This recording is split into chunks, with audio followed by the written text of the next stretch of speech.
Достар, баршаңызға сәлем. Бүгін сіздермен пицца пісіреміз. Ең оңай пицца сковородада табада пісірсеңіз болады. Ең бірінші бізге 2 жұмыртқа қажет, 4 қасық майонез,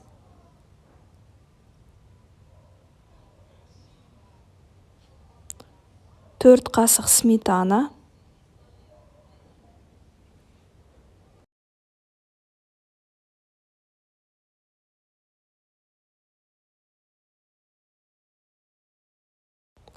жақсылап бір араластырып аламыз.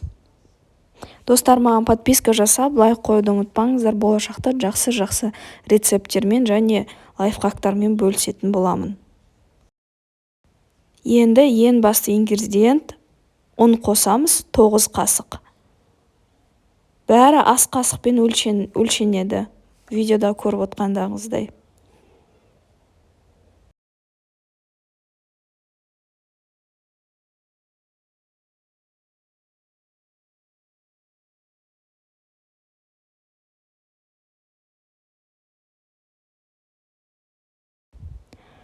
Қамырыңыз видеодағыдай шығу керек.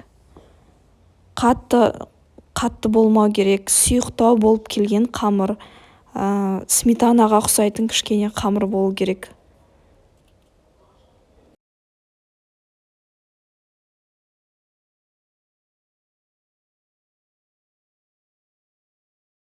Жақсылап араластырғаннан кейін табаныңызды майлағанда көп емес, өзіңіздің венчигіңізбен майласаңыз болады. Сосын барлық тестаңызды осылай салып шығасыз. Сосын осылай жаю керек.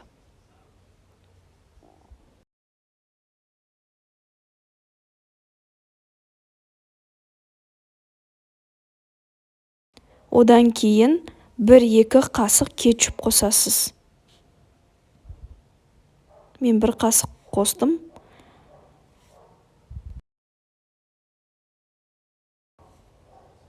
Одан кейін ақырындап өзіңіздің начинкаңызды сала бастайсыз.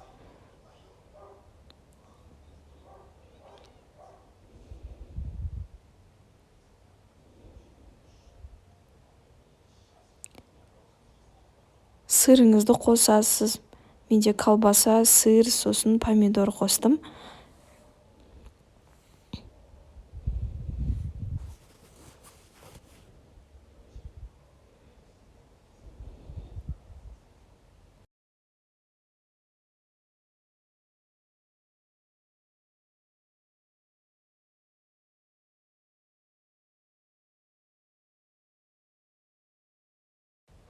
Бетін жауып, менде 20-25 минутта пісті.